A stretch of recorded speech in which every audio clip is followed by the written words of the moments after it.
Maharashtra NGO समितीचे राज्यस्तरीय अधिवेशन मंगळवारी स्वारगेट येथील गणेश कला क्रीडामंच येथे मोठ्या उत्साहात संपन्न झाले। राज्यभरातील स्वयंसेवी संस्थांनी मोठ्या संख्येने सहभाग नोंदवत सामाजिक चळवळीतील विविध उपक्रम, आव्हाने आणि आगामी दिशा यावर विचारमंथन केले। अधिवेशनाच्या अध्यक्षस्थानी आदर्श ग्राम योजनेचे अध्यक्ष पोपटराव पवार होते, तर महाराष्ट्र एनजीओ समितीचे राज्य अध्यक्ष डॉक्टर युवराज येडुरे प्रमुख पाहुणे म्हणून उपस्थित होते। या अधिवेशनात स्वयंसेवी संस्थांच्या कार्यपद्धतीतील पारदर्शकता, समाजाभिमुख उपक्रमांची गरज, ग्रामीण व शहरी भागातील विकासाची सांगड्या प्रश्नांवर विशेष भर देण्यात आला। उत्साहवर्धक वातावरणात पार पडलेल्या या अधिवेशनात विविध जिल्ह्यांतील कार्यकर्त्यांनी आपल्या अनुभवांची देवाणघेवाण करून आगामी काळातील सामूहिक उपक्रमांना दिशा दिली। माझ्यासोबत डॉक्टर युवराज येडुरे सर आहेत। सर, कशा पद्धतीने आजची ही समितीची बैठक जी होती कशा प्रकारे पार पडलेली आहे? महाराष्ट्रामध्ये ज्या काही स्वयंसेवी संस्था काम करत आहेत त्यांना निधी अभावी ते काम नाही करू शकत। माझं सामाजिक काम जर करायचं असेल तर निधी सगळ्यात महत्त्वाचा प्रश्न आहे आणि महाराष्ट्रात हा प्रश्न खूप गंभीर आहे। त्याच्यामुळे आम्ही महाराष्ट्रातल्या सर्व एनजीओ एकत्र येऊन हे अधिवेशन सक्सेस करतोय।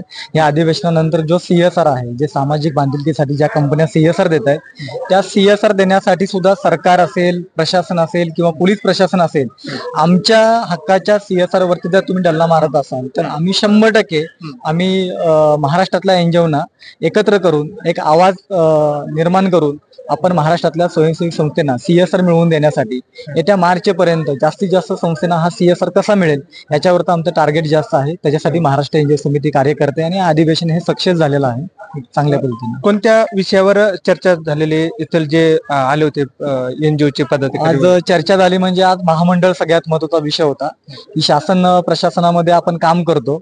शासन आणि जनतेमधला दुवा म्हटलं तर एनजीओ आहे आणि मग शासनाच्या योजना लोकांपर्यंत पोहोचवायच्या असतील तर एनजीओ कमी वेळेमध्ये चांगल्या पद्धतीने ते पोहोचवू शकतात।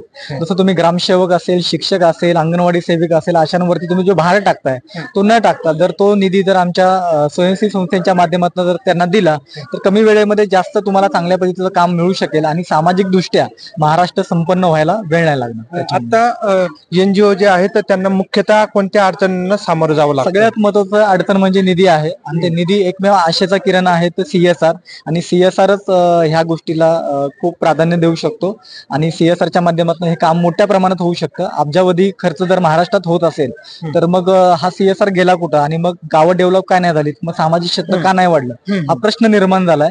त्याच्यामुळे येणाऱ्या काळामध्ये सीएसआर वरती आवाज उठवून सीएसआर कंपन्यांची चौकशी लावून त्याच्याबरोबर चांगल्या पद्धतीने ज्या काही कंपन्या काम करणाऱ्या आहेत त्यांच्याबरोबर आपण चांगल्या पद्धतीने त्यांच्याबरोबर वर्किंग करून आपण काम करणार आहोत।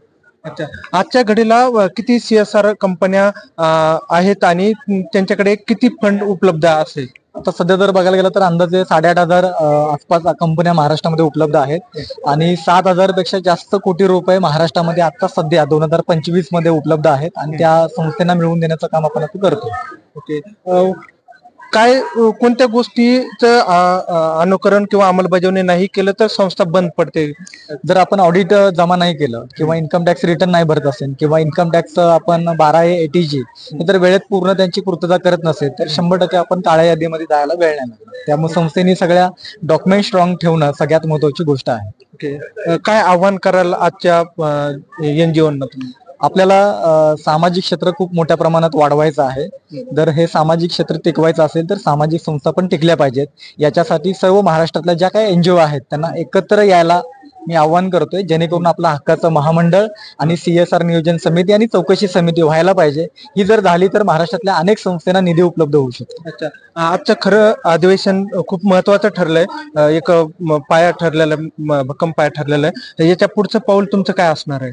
नक्कीच आपण शासनाला सकारात्मक शासन आहे, राज्यपालांनी सुद्धा त्याला शिफारस चांगल्या पद्धतीने केलेल्या आहे आणि सरकार कॅबिनेटमध्ये तो विषय मांडेल आणि तो सर्वानुमत ठराव मंजूर होऊन जाईल आणि मंजूर झाल्यानंतर एक आनंद व्यक्त करतील आपल्या महाराष्ट्रातल्या सर्व एनजीओ, जेणेकरून महामंडळ पण होईल आणि आपला सीएसआर कमिटी ज्या समिती आहेत त्या पण होतील आणि शासन स्तराच्या माध्यमातून ज्या जिल्हा स्तरावरती ज्या कमिटी आहेत शासनाच्या, त्या शासनाच्या कमिटीमध्ये सुद्धा आपण महाराष्ट्रातल्या ज्या काही एनजीओ आहेत त्यांना इन्व्हॉल्व्ह करण्याचा ऑलरेडी कायदा आहे, फक्त त्यांना माहिती नसतं असल्यामुळे आपण त्याच्यापर्यंत पोहोचू शकत नाही, ते आपण पोहोचवण्याचं काम करतोय. महाराष्ट्रातून सर्व जिल्ह्यातून प्रतिनिधी आले होते. जिल्हा अध्यक्ष होते, तालुका अध्यक्ष होते किंवा प्रत्येक सर्व NGOचे प्रतिनिधी आले होते. महाराष्ट्राची बॉडी होती, सगळे होते. त्यामध्ये प्रत्येकाच्या ज्या काही समस्या होत्या संस्थेच्या काही तर प्रत्येकाने मांडल्या व त्याचं निरसन करण्यात आलंय. इन्कम टॅक्स लोक आले होते, काही शासकीय मंडळी आले, संचायत जेवढ्या काही समस्या असतील त्यांना निवारण करण्याचा प्रयत्न करण्यात आला. मी आजच्या या अधिवेशनामध्ये अमरावती येथून उपलब्ध झाला.